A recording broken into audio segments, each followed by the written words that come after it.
que no es algo traído por los cabellos, comenzar una semana tomista estudiando Santa Teresa de Jesús. En realidad, hay dos razones profundísimas. Voy a comenzar por la menos importante, que es la profunda vinculación que hubo entre Santa Teresa y la orden dominicana, de la cual fue figura culminante Santo Tomás de Aquino. No olvidemos que la misma reforma del Carmelo fue, en cierta manera, poderosamente impulsada por uno de los grandes teólogos de la época, por Fray Domingo Báñez, a quien Santa Teresa llamaba mi señor y lo calificaba de gran siervo de Dios. Cuentan que en el Consejo de Castilla, cuando se determinaba si podría darse el pase a la reforma carmelitana, dicen que el padre Báñez, que oyó la relación, contestó: no conozco esa monja, pero por lo que de ella me dicen, esto no puede ser más que cosa del Espíritu Santo. Y eso fue en gran parte el factor determinante para que la reforma del Carmelo prendiera en España y se propagara después por todo el mundo cristiano. En la misma vida de Santa Teresa, ella tuvo grandes amigos dominicanos. El primero, como acabo de decir, Fray Domingo Báñez, grande entre los grandes, porque fue de los grandes teólogos de aquella magnífica falange con que España respondió católicamente a los movimientos filosóficos del resto de Europa, el cartesianismo, el espinosismo y más tarde el lemnicismo. Y digo falange porque fueron numerosos y además porque quiero insistir en un factor que no se ha tomado suficientemente en consideración. Muchas veces a lo largo de mi vida he oído decir que frente a los movimientos filosóficos de Francia, Inglaterra y Alemania, España permaneció como marginada de esas nuevas corrientes filosóficas. Evidentemente que hay una parte de verdad en esta especie de acusación, pero hay también una mucha parte de error. Evidentemente que España permaneció marginada de los movimientos filosóficos que entonces eran modernos, pero ella respondió, la nación española, como lo que era, como el heraldo de la contrarreforma, porque frente a esa reforma protestante que había aprendido en los países del norte de Europa, España abrazó lo que se llamó la contrarreforma, y esa contrarreforma tuvo tres factores capitales, que fueron, en primer lugar, el Concilio de Trento, uno de los más importantes, si no el más importante de la Iglesia, en que predominaron sin contrapeso los teólogos españoles. Y además respondió con la fundación de la Compañía de Jesús y, en tercer lugar, con la reforma carmelitana de Santa Teresa de Jesús y de aquel poeta soberano y teólogo soberano también que fue San Juan de la Cruz. Esa fue la respuesta que dio España al nuevo movimiento filosófico que dominaba el resto de Europa.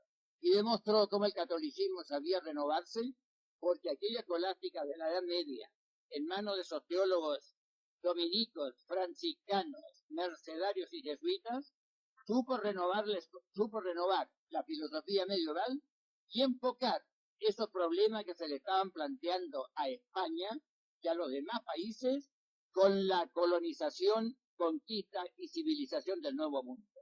Porque el carácter de esos teólogos fue precisamente la novedad. Fueron teólogos que estuvieron al día, fueron pensadores de primera categoría. Y es curioso cómo un filósofo, digamos que filósofo, Ortega, dice al fin de su vida, es curioso observar, dice, y hay que reconocer que esos teólogos españoles del siglo XVII tenían por lo menos tanta categoría filosófica como los restantes pensadores de los demás países de Europa. Y tenía razón, tenían por lo menos tanta categoría filosófica.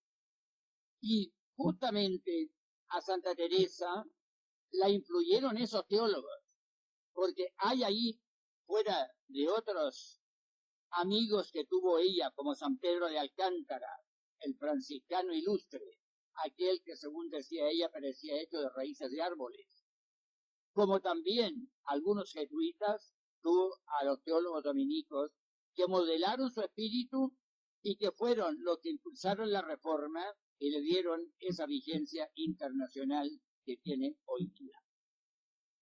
De manera que Santa Teresa de Jesús estuvo extraordinariamente vinculada a la misma orden religiosa que perteneció a Santo Tomás de Aquino. Su espíritu fue modelado, entre otros teólogos franciscanos y jesuitas, por algunos teólogos dominicos también. Pero hay otra razón todavía más profunda. En aquel tiempo, España realizaba la conquista, la colonización y la civilización del continente americano. Se estaban entonces, desde hacía poco tiempo, echando los cimientos del gran imperio español, de ese imperio que duró casi 3 siglos y que significó la civilización del continente americano. Hay, como digo, otra razón más profunda. España entonces como que se dispersó por todo el mundo. No solamente sus conquistadores, los teólogos españoles de aquella época eran catedráticos en todas las naciones de Europa. Las universidades inglesas de Oxford y Cambridge están funcionando ahora y tienen el valor que tienen porque hubo un fraile español que las reorganizó en el siglo XVI, cuando Felipe II iba a contraer matrimonio con María Tudor, llevó en su cortejo un teólogo, un dominico, que fue arzobispo de Toledo y que se llamó Bartolomé Carranza de Miranda, de los grandes teólogos de la época. Él reorganizó estas dos universidades. Se dispersaron por aquellos mundos de Dios los españoles, por Europa, por el continente americano, incluso también por África, Asia y Oceanía. No olvidemos que las islas Filipinas fueron fundadas en tiempos de Felipe II, cuyo nombre llevan. Y hasta allí llegaron los conquistadores y los misioneros españoles. Por eso podía decir el rey de España que en sus dominios no se ponía el sol.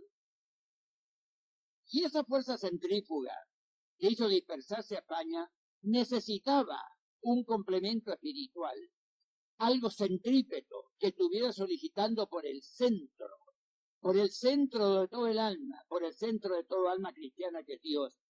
Y por eso esa nación que dio una falange magnífica de teólogos, también dio una falange de grandes místicos de la iglesia. Y esos místicos fueron de dos clases: los místicos teólogos, o los teólogos místicos, como quieran ustedes, y luego los místicos experimentales. Y la nación que llevó el Evangelio por las 5 partes del mundo, literalmente hablando, fue la nación también que dio los más grandes místicos de la época, hasta el punto de poder decirse que la auténtica mística, la mística verdadera, no los misticismos, la mística verdadera fue como radicada en la península ibérica, en la nación española. Como expresión más alta de esta mística, tenemos estas dos figuras realmente culminantes en el mundo de la espiritualidad, que son Santa Teresa y San Juan de la Cruz. Cada uno de ellos con su modalidad especial. San Juan de la Cruz, el teólogo, el alumno de Salamanca, el que está fundando sus experiencias incomparables siempre en los principios de la teología.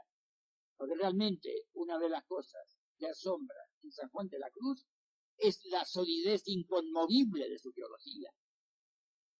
Y por otro lado, Santa Teresa de Jesús, femenina hasta la entraña misma de su ser, ella es incomparable no en la fundamentación teológica de los fenómenos místicos, pero sí en el análisis, en la descripción de aquellos fenómenos, en lo cual hasta ahora no ha tenido, puede decirse, rival ninguno.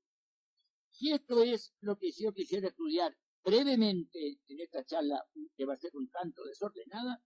Quisiera estudiar precisamente esta noción de la perfección cristiana en Santa Teresa de Jesús, que está muy de acuerdo con la noción de perfección cristiana de Santo Tomás de Aquino. Desde luego, en un sentido, la mística teresiana hay que considerarla en función de un fenómeno lamentable que se estaba desarrollando en Europa casi por los mismos años en que ella nació, que fue la ruptura de la cristiandad llevada a cabo por los llamados teólogos reformadores, que fue Fray Martín Lutero en Alemania, Calvino y Zwingli en Suiza, y algunos otros teólogos más que también figuraron en esa Suiza. Y luego el anglicanismo con Enrique VIII. Y la mística teresiana debe ser analizada no en su valor intrínseco, por cierto, sino en comparación, en relación con esta sublevación religiosa, con esta sublevación contra la verdad que fue la Reforma Protestante, en función de esas circunstancias históricas, además de su valor intrínseco, hay que analizar la mística de Santa Teresa de Jesús. Desde luego, entre Santo Tomás y Santa Teresa se podría establecer una especie de analogía de proporcionalidad propia que llaman los filósofos escolásticos. Se podría decir que Santo Tomás de Aquino es a Santa Teresa de Jesús como la mística teológica es a la mística experimental. Creo que esta analogía es rigurosamente exacta. Y precisamente por eso conviene estudiar los principios teológicos de Santo Tomás de Aquino que fundamentan la teología mística y después ver cómo se coronan en la mística experimental de Santa Teresa de Jesús. Santo Tomás dice que la perfección cristiana dice que está en orden a la caridad. Sabemos nosotros que de las virtudes teologales, la fe, la esperanza y la caridad, que son las virtudes más importantes de la vida cristiana, porque recaen directamente sobre Dios, no sobre los actos que nos ordenan a Dios, como recaen las virtudes morales. Sabemos, como digo, que esas tres virtudes, la más importante de todas es la de la caridad. ¿Por qué? Porque justamente en este mundo vale más el amor de Dios que el conocimiento de Dios. Nosotros podríamos conocer a Dios estando en estado de pecado mortal. Incluso lo podríamos conocer de una manera sobrenatural, porque el cristiano que ha estudiado la revelación cristiana y que tuviera la desventura de perder la gracia por el pecado mortal, seguiría teniendo la virtud de la fe mientras no hubiera cometido el pecado de herejía. Y esta virtud de la fe en un alma en estado de pecado, es decir, privada de la gracia santificante, evidentemente que no es una virtud sobrenatural por su raíz, puesto que está radicada en un sujeto que está desprovisto de la vida sobrenatural. De manera que por parte del sujeto es una virtud puramente natural. Pero en cambio, objetivamente sobrenatural, porque el alma en estado de pecado puede seguir creyendo en todos los dogmas revelados. Esa virtud de la fe objetivamente sobrenatural, pero le falta el carácter sobrenatural subjetivo. Igual cosa acontece con la esperanza, pero con la caridad no acontece lo mismo. La caridad no puede residir más que en el alma, en el estado de gracia.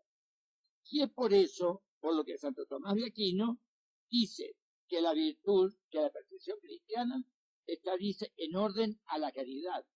Lo tiene esto en la segunda sección de la segunda parte, en la cuestión 184, el artículo primero, en el cuerpo del artículo. La perfección cristiana está en el orden de la caridad. Da la razón el santo, porque todo ser alcanza su perfección cuando se une a su fin. Y precisamente es la caridad la que los une a Dios, porque el que ama a Dios debe estar unido con Dios. Y por consiguiente, la virtud de la caridad, al consumar la unión del alma cristiana con su Creador, pero con su Creador, Dios no considerado como primera causa del ser, al modo metafísico, sino considerado como el Dios uno y trino, el creador de cielos y tierra, evidentemente que esa alma ya ha llegado a la perfección. No quiere decir que no pueda seguir aumentando en perfección, pero en fin, ya tiene lo sustancial de la perfección, que es la unión a Dios.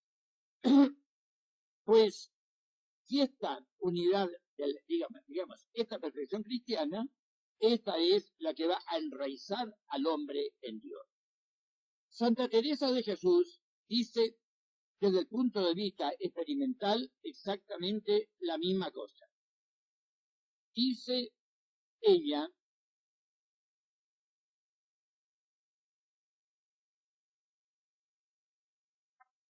Dios nos libre, hermanas, cuando algo hiciéremos no perfecto, decir no somos ángeles, no somos santas.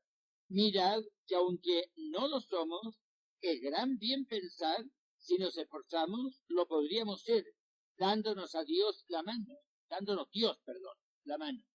Y no hayáis miedo que quede por Él, sino queda por nosotras. Y pues no venimos aquí a otra cosa, manos a la labor, como dice.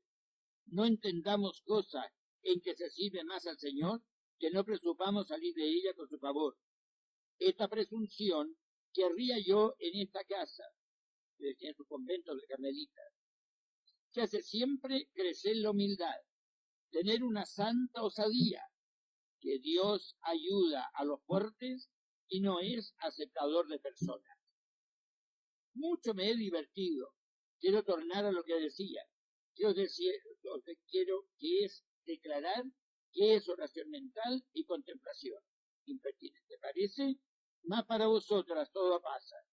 Podrá ser, lo entendáis mejor por mi grosero estilo que por otros elevados. El Señor me dé favor para ello. Amén. Santa Teresa siempre hace consistir la perfección en la unión con Dios y en la caridad.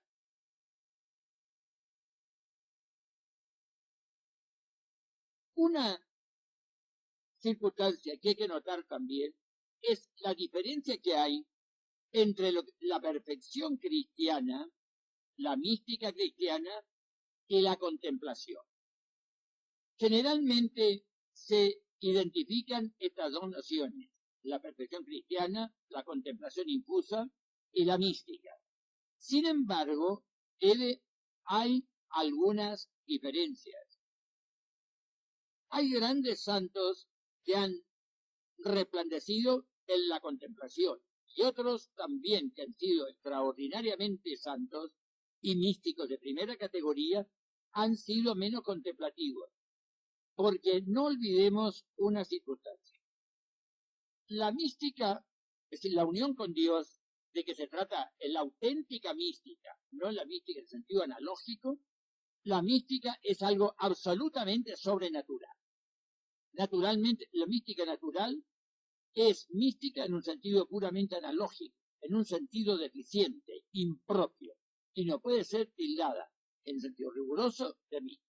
La mística es la vida sobrenatural, es decir, la vida divina, es decir, aquella vida que se fundamenta en nuestra filiación divina respecto del Padre Celestial, aquella mística por la cual nosotros somos hijos de un solo Padre Celestial que hace llover sobre justos y pecadores, y esta vida nos constituye también hermanos de Jesucristo, a quien llama el apóstol San Pablo primogénito entre muchos hermanos.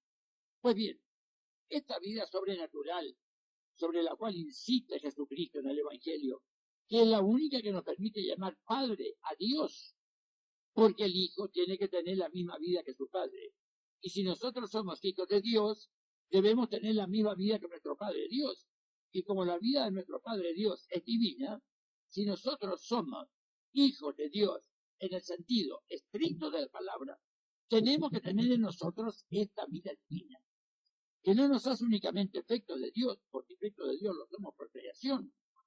Imágenes y semejanza de Dios lo somos por nuestra condición racional, pero hijos de Dios lo somos únicamente los que llevan la vida sobrenatural.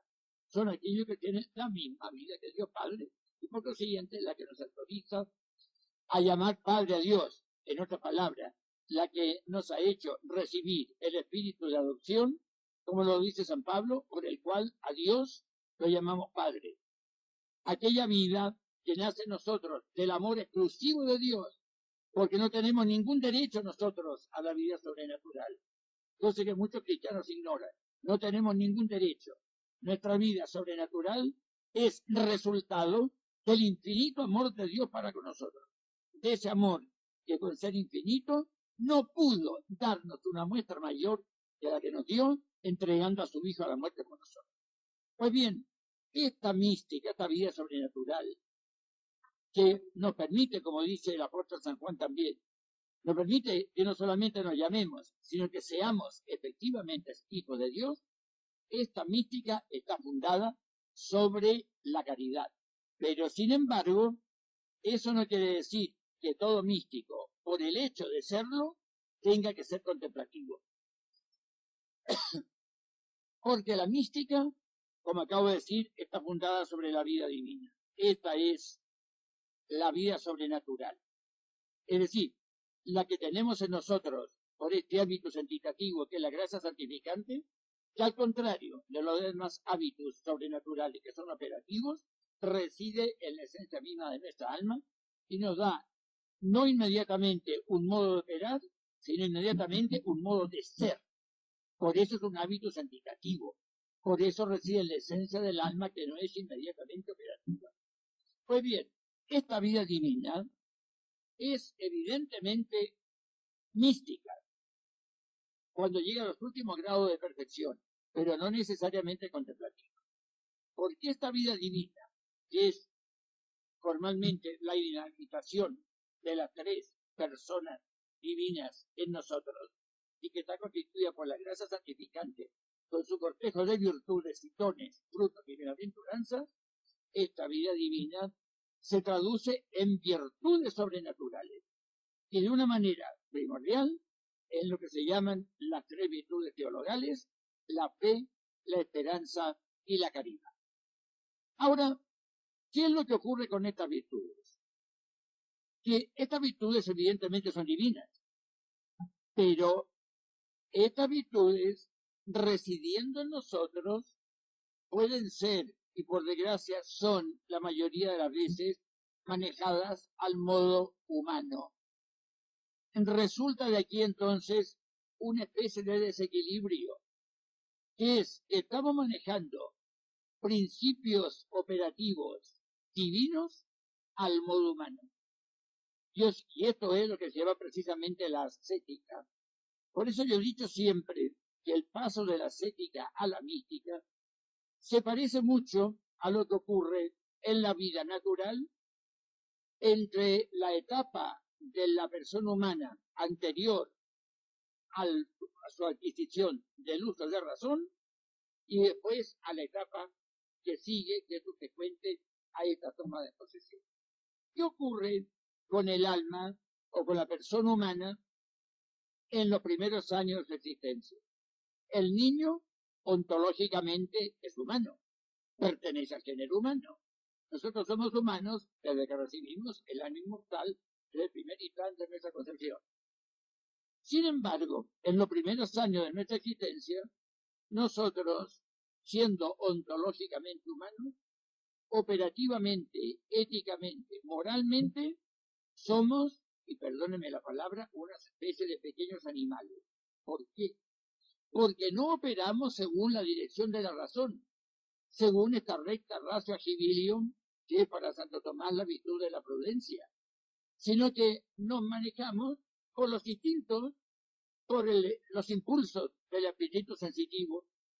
Hay un desequilibrio entonces entre las acciones que son ontológicamente humanas, porque son proferidas o realizadas por un sujeto humano, pero éticamente no son humanas, sino que son animales. ¿Por qué? Porque no están regidas por esta virtud cardinal, que es la primera de todas, que es la virtud de la prudencia. Hay un desequilibrio ontológico, un desequilibrio entitativo. Acciones ontológicamente humanas son manejadas al modo animal. ¿En qué consiste el uso de razón? Consiste en que nosotros, cuando adquirimos el uso de razón, sin preocuparnos a cuántos años sea, que se puede que está por averiguarse todavía, nosotros, cuando adquirimos el uso de razón, comenzamos a manejar humanamente las virtudes humanas. Algo parecido ocurre entonces con el paso de la ascética a la mística, que es como la adquisición del uso de razón sobrenatural. De la misma manera que en el orden natural se manejaban virtudes humanas animalmente, en la ascética se manejan virtudes divinas humanamente. Y así como el paso del no uso de razón al uso de razón significa que estas virtudes humanas las comenzamos a manejar humanamente porque las comenzamos a ser regidas por la virtud de la prudencia, así también en el paso de la ascética a la mística pasa entonces las virtudes divinas a ser manejadas divinamente. Pero, ¿qué es lo que permite manejar a las virtudes divinas divinamente? Desde luego nosotros no podemos hacerlo, porque somos seres humanos, no somos Dios, y esto lo seremos por toda una eternidad. Se requiere entonces que estas virtudes divinas que están manejadas al modo humano, se requieren los dones del Espíritu Santo, que son precisamente aquellos factores que están al servicio de las virtudes teologales y cardinales, de las virtudes impulsas en general, que nos hagan manejar divinamente las virtudes divinas. Pero en realidad nosotros entonces nos convertimos en una especie de causa instrumental. Ya no somos causa principal, porque el único que puede manejar las virtudes divinas al modo divino es el Espíritu Santo, el Paráclito, y no hay otro. Y entonces nosotros nos convertimos en instrumentos de Él, nos convertimos en cierta manera en causa instrumental de este Espíritu Divino que ya ha acrecentado su presencia en nosotros y que al manejar divinamente la virtud divina se convierte en colaborador nuestro, nos hace convertirnos a nosotros en colaboradores suyos. Y entonces, a manera de un solo principio, estas virtudes infusas divinas son manejadas divinamente por el Espíritu de Dios que nos ha asumido a nosotros en calidad de colaboradores. Y esto es precisamente la vida mística. Y esta vida mística es la esencia de la perfección cristiana. Y por eso Santa Teresa de Jesús no separa nunca la mística de la perfección. La perfección consumada para nosotros es la vida mística. Es decir, es la vivencia divina de estos principios operativos divinos que tenemos en nosotros y que fluyen de este hábitus entitativo, que es la gracia santificante, que está residiendo en la esencia misma de nuestra alma racional, que ya es por naturaleza imagen y semejanza de Dios. Por eso nos dice el apóstol San Pablo que para que la misma fe sea perfecta, tiene que ser una fe que opera por la caridad. Fides qui per caritatem operatur. Y el don que está más vinculado con la virtud suprema de la caridad, que es la forma de todas las virtudes, es precisamente el más elevado, el más sublime de los dones del Espíritu Santo, que es el don de sabiduría. Entonces, son estos dones, el don de sabiduría, que afecta a la caridad, y por consiguiente a la fe también que opera por la caridad, el don de inteligencia y el don de ciencia, los que constituyen a los contemplativos. Pero hay otros contemplativos que son seguramente grandes santos y que efectivamente han sido grandes santos, que no fueron, es decir, fueron místicos, pero no fueron, podríamos decir, contemplativos, como lo fue un San Francisco de Asís, como lo fue un Santo Tomás de Aquino, una Santa Teresa de Jesús y un San Juan de la Cruz. Por ejemplo, Santa Teresita del Niño Jesús, que indudablemente fue una gran santa, pero en ella posiblemente destacó más el don de piedad que estos dones contemplativos, que son los dones de la inteligencia y de la voluntad. Y es lo que nos hace ver también Santa Teresa de Jesús en algunos de los pasajes de su libro.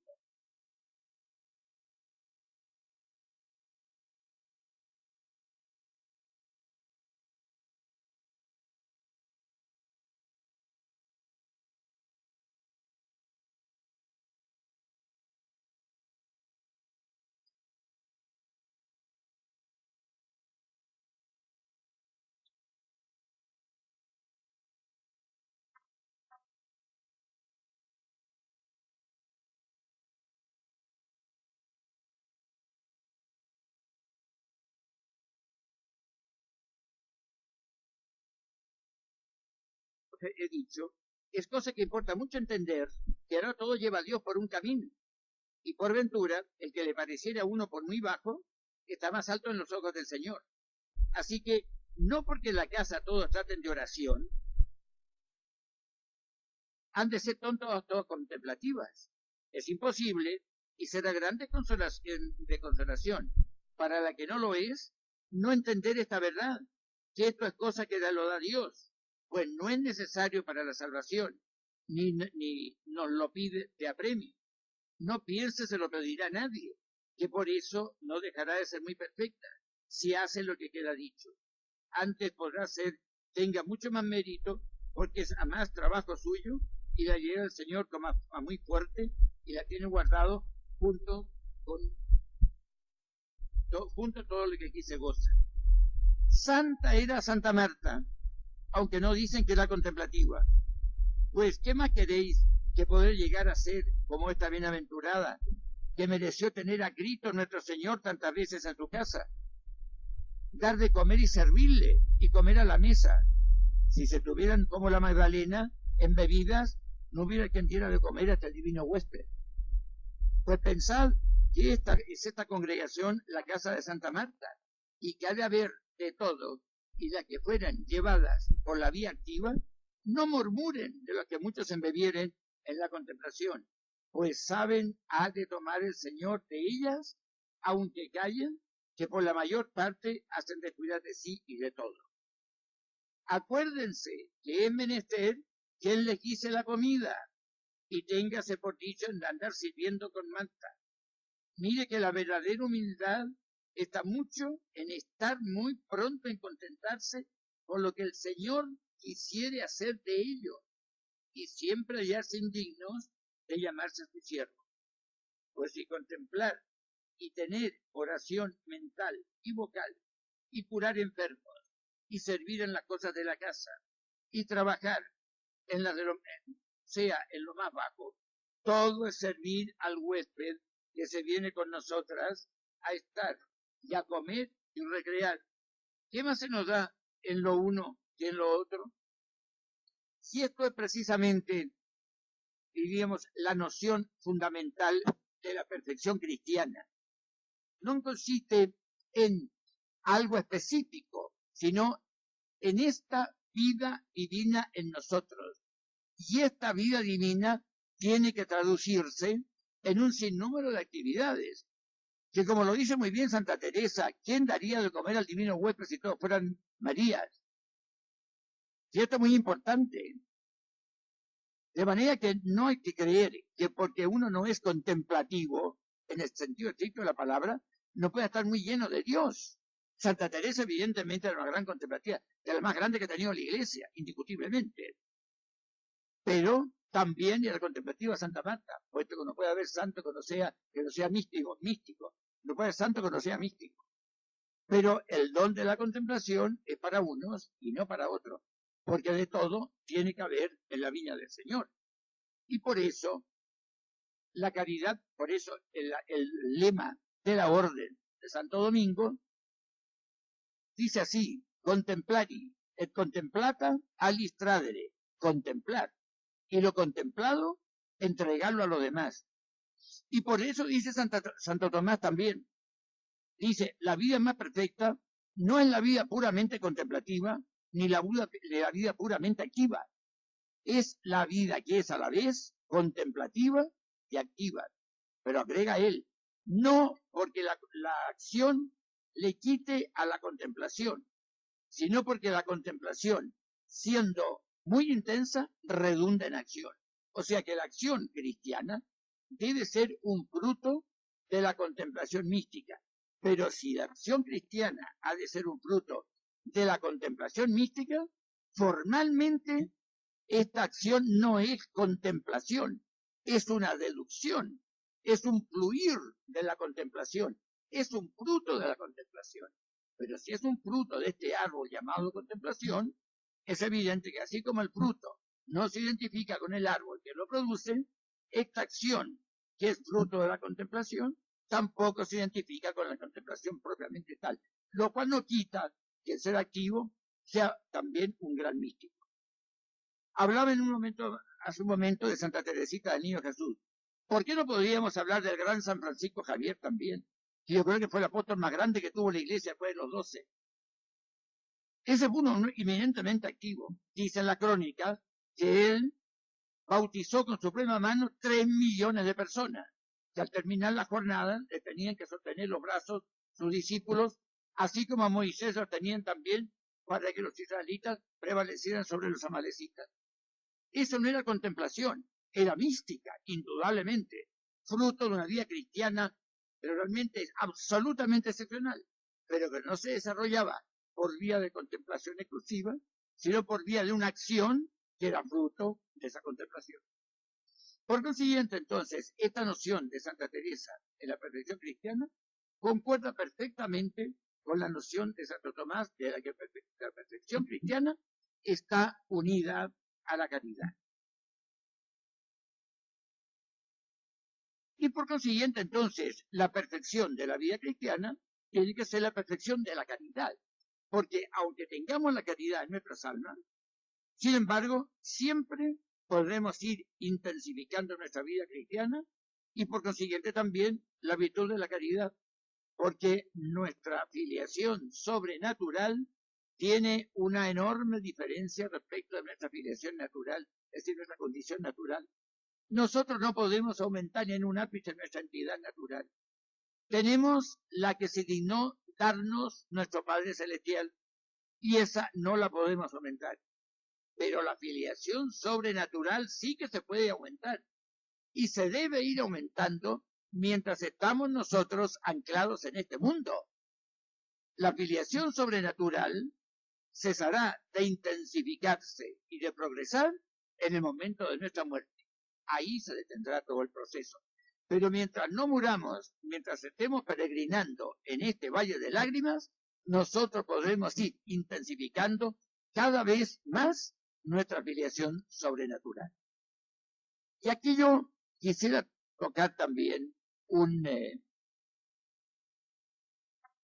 problema que se ha agitado mucho en la iglesia y que también lo trata así como al soslayo Santa Teresa de Jesús. Es el problema de la unicidad o duplicidad de vías para llegar a la santidad. Porque bien, a la santidad, y no nos escandalicemos, estamos llamados todos. Si no somos santos, por nuestra culpa exclusiva es. No le arrojemos esta culpa sobre el Señor. Él nos llama a todos, y es lo que dice Santa Teresa en el trozo que acabo de leer. A todos nos llama. Que la santidad pueda tener distintos aspectos, es persona cantar. Pero a todos, absolutamente a todos, nos llama la santidad. Y esto los cristianos lo suelen ignorar más de la cuenta. ¿Cuántas veces me han tocado a mí algunas mamás más discretas y piadosas que ilustradas sobrenaturalmente? Decían, ruegue para que mi hijo sea sacerdote. No. Rogaré para que su hijo sea santo. Esto es lo importante. La santidad, la unión con Dios. Y esto se puede atraer en cualquier condición. Hay un libro por ahí, no lo voy a nombrar, en que también se habla un poco menoscabadamente del sacramento del matrimonio, en que dice que el matrimonio hay que dejárselo a la tropa. Yo dije, pero da la casualidad que a esa tropa pertenecieron María Santísima y San José. Con esa tropa me quedo. Ninguno, ni ella monja, ni él religioso. Fue matrimonio auténtico, el de Nuestra Señora con San José. Matrimonio auténtico. Y sin embargo, son las dos criaturas más perfectas, sobrenaturalmente, que han salido de las manos de Dios. Por consiguiente, no hay ningún estado que constituye obstáculo para la santidad. Eso es lo principal, debemos ser santos. Bueno, ahora hay el problema que se quitó mucho en las escuelas, el problema de las vías, de la unicidad o duplicidad de vías para llegar a la santidad. Una de ellas es una doctrina que dice que la única vía es la mística, y que en ese sentido la ascética vendría siendo como el prólogo de la mística, y sería la vida mística que está constituida por las tres etapas de la vía purgativa, la vía iluminativa y la vía unitiva. Estarían estas tres vías separadas por las noches. La vía purgativa, o sea, la ascética, estaría separada de la vía unitiva, la vía iluminativa, perdón, por las noches del sentido, del cual nos habla magistralmente San Juan de la Cruz. Y la vía iluminativa estaría también separada de la vía unitiva, que culmina en el matrimonio espiritual de que hablan los místicos, por la noche del sentido, la horrenda noche del sentido que llama San Juan de la Cruz, y que tiene que ser horrenda cuando un español del siglo XVI, cuyo defecto no era precisamente la cobardía, la llamaba la horrenda noche. Esta es una doctrina. La otra doctrina dice que hay dos vías. Una vía de la ascética, por la cual se llega a la contemplación adquirida. La otra es la vía mística, por la cual se llega a la contemplación infusa. Las dos doctrinas son legítimas, indudablemente. Ustedes me preguntarán por la cual de las dos me decido yo. No es dudoso, yo soy tomista. Por lo siguiente me decido por la primera vía, es decir, por la primera doctrina. No hay más que una sola vía para la mística, en el cual la ascética viene siendo una especie de prólogo, de anticipación a la vida mística, y esta vida mística, cuando se llega ya a su etapa unitiva, constituye el remate, la cima, la cumbre, el punto culminante de la vida cristiana. Ahora, ¿qué pensar de estas dos vías? Yo, como digo, me decido por la doctrina tomista, que fue la doctrina, parece, de San Juan de la Cruz y de Santa Teresa de Jesús también. Por esta razón, porque la vía normal de la gracia es la práctica divina de las virtudes infusas, no es la práctica humana. Porque la práctica humana es anterior al uso de razón sobrenatural. Y el uso de razón sobrenatural es la adquisición de la vida mística. Ahora, hay también otra consideración que hacer aquí, que en este sentido hay que precisar bien en qué consiste la mística, porque es muy común también entre los cristianos creer que la mística consiste en fenómenos como los éxtasis, como los arrobamientos, como las locuciones espirituales, como las sensaciones espirituales, etc. Pero eso no constituye la esencia de la vida mística. Eso son manifestaciones de vida mística, indudablemente. Porque el que no ha llegado a una auténtica mística no experimenta estos fenómenos. La levitación es otro fenómeno, aunque también dicen algunos que se podría explicar la levitación por factores naturales. Pero la mística, ¿en qué consiste formalmente? En el influjo normal, habitual y constante de los dones del Espíritu Santo. Es decir, que las virtudes cristianas son manejadas habitualmente al modo divino por el alma o la persona en estado de gracia y que ha llegado a un grado muy elevado de vida espiritual. La diferencia en este sentido entre la ascética y la mística vendría a consistir en que en el período ascético los dones se hacen presentes esporádicamente, ocasionalmente, fugazmente. En cambio, si uno sigue empeñado en acrecentar su vida espiritual, la misma ascética lo hará rematar entonces poco a poco, sin que se dé cuenta el alma, lo irá haciendo rematar en un funcionamiento constante, habitual, de los dones del Espíritu Santo. Es decir, en un manejo habitual al modo divino de las virtudes infusas y en especial de estas tres supremas que son la fe, la esperanza y la caridad. Considerada así la mística, evidentemente entonces que nosotros no tenemos por qué vincular estos fenómenos extraordinarios como los arrobamientos, los éxtasis, las levitaciones, las locuciones espirituales, el don de profecía, etcétera, tantos más, no tenemos por qué hacerlos, digamos, solidarios de la mística. Basta señalar, por ejemplo, sin poniendo a un lado a Cristo nuestro Señor, naturalmente, que era Dios. Era más Dios que hombre, porque como Dios tenía persona y naturaleza divina, y como hombre no tenía más que naturaleza humana, porque no tenía personalidad humana Cristo. Dejando a un lado estos casos, tenemos el caso de María Santísima y de San José, de que no nos consta que tuvieran éxtasis. ¿Y por qué es esto? Porque los fenómenos místicos, estos fenómenos extraordinarios, ¿a qué se deben por lo general? Por lo general, yo diría siempre. Porque, y San Juan de la Cruz lo dice, porque cuando la gracia irrumpe en el alma, muchas veces el cuerpo que está sometido a las leyes del tiempo no puede seguir el influjo de la gracia. Y viene como una especie de ruptura entre el alma y el cuerpo.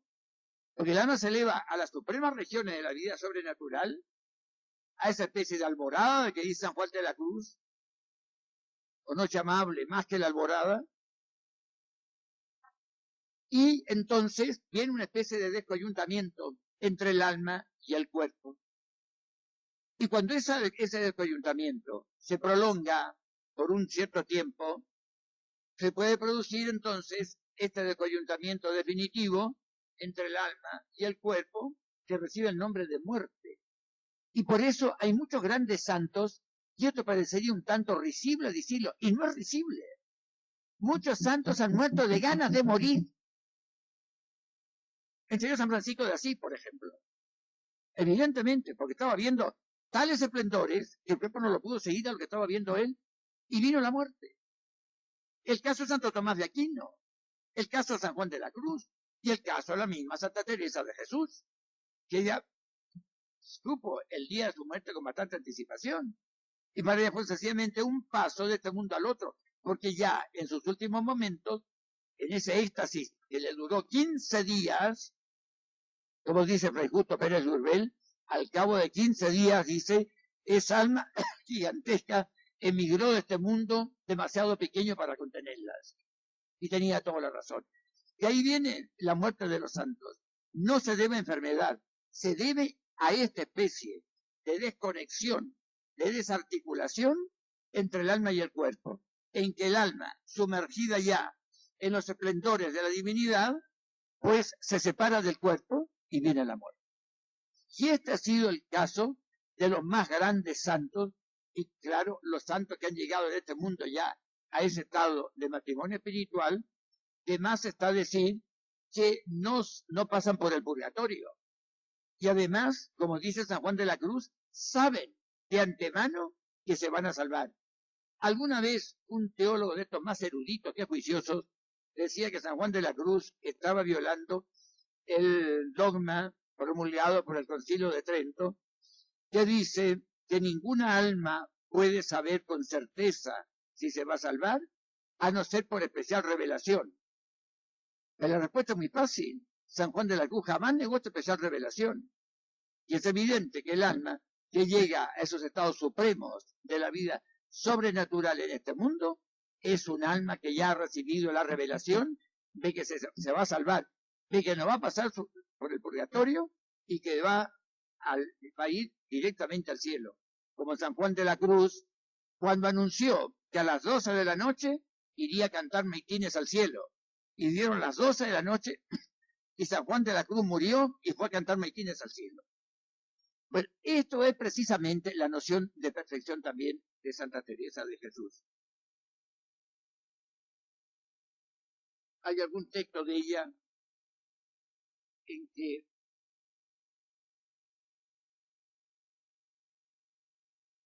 habla de esta vida suprema que, dice que llevan las almas en este mundo.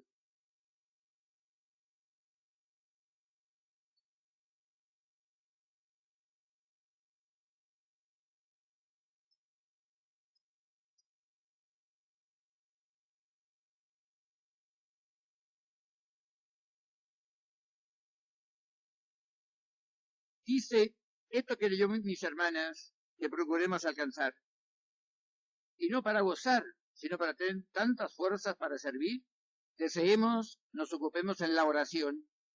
No queramos ir por camino no andado, que nos perderemos al mejor tiempo. Y sería bien nuevo pensar tener esta merced de Dios por otro que el que Él fue, le han sido dados todos sus santos. No nos pase por el pensamiento, créeme, que Marta y María han de andar juntas para hospedar al Señor y tener siempre consigo, y no hacerle mal hospedaje, no dándole de comer. Me diréis dos cosas. La una, que dijo que María había escogido la mejor parte, se refiere a lo que dijo Jesús. Y es que ya había hecho el oficio de Marta, regalando al Señor en lavarle los pies y limpiarle con su cabello. Y pensáis que le sería poca mortificación a una señora como ella era, irse por esas calles y por ventura sola, porque no llevaba hervor para entender cómo iba, entrar a donde nunca había entrado, después de sufrir la murmuración del fariseo y otras muy muchas que debía sufrir, porque ve en el pueblo una mujer como ella hacer tanta mudanza, y como sabemos, entre tan mala gente, que bastaba ver que tenía la amistad con el Señor, a quien ellos tenían tan aborrecido, para traer a la memoria la vida que había hecho. Tengo para mí que el no haber recibido martirio fue por haberle pasado en ver morir al Señor, y en los años que vivió en verse ausente de él, no sería terrible tormento, se verá que no estaba siempre con regalo de contemplación a los pies del Señor. Y termina este capítulo diciendo, plegue a su majestad, hermanas e hijas mías, que nos veamos todas a donde siempre le alabamos, y nos dé gracia para que yo obre algo de lo que os digo, por los méritos de su Hijo, que vive y reina por siempre jamás. Amén. Que yo os digo, que es harta confusión mía, y así os pido por el mismo Señor, que no olvidéis en vuestras oraciones a esta pobre y miserable. Resulta entonces que para nuestra vida sobrenatural, según los testimonios de Santa Teresa, mística experimental suprema, y de Santo Tomás de Aquino, patrono de la mística católica también, como lo llama Pío XI, cuando proclama patrono de la mística católica Santo Tomás de Aquino, a San Juan de la Cruz, digo, y dice que este patronazgo de San Juan de la Cruz no impide que Santo Tomás siga siendo patrono de la mística también. Esta vida mística es a la vida a que todos los cristianos estamos llamados. Que no nos asustemos, como nos dice Santa Teresa aquí, que hagamos lo posible por intensificar siempre nuestra unión a Dios. Esta unión que debe ser de pensamiento y de corazón, no de fórmulas exteriores de piedad, no. Las fórmulas exteriores de piedad podrán ayudar a esta intensificación de la vida mística, pero no consiste en ellos esa intensificación. Que nos vaya uniendo más y más y más a Dios. Y entonces nosotros iremos gustando en nuestra alma de esas delicias que solo Él sabe para regalarnos a nosotros. Y es esa vida mística, esa proximidad con Dios, la que nos ha de dar a nosotros esa tranquilidad, esa paz espiritual. Fijémonos que Santo Tomás llama a la paz tranquilidad en el orden. Nos dé esa tranquilidad para que nosotros, digamos, despreciando todos los bienes creados, nos centremos única y exclusivamente en Él. Y eso es precisamente lo que importa por encima de todo. Y yo quisiera terminar esta desordenada charla con estos conceptos de Santa Teresa de Jesús, que yo creo que debe ser el programa de toda vida cristiana. Nada te turbe, nada te espante, todo se pasa, Dios no se muda, la paciencia todo lo alcanza. Quien a Dios tiene, nada le falta, solo Dios basta.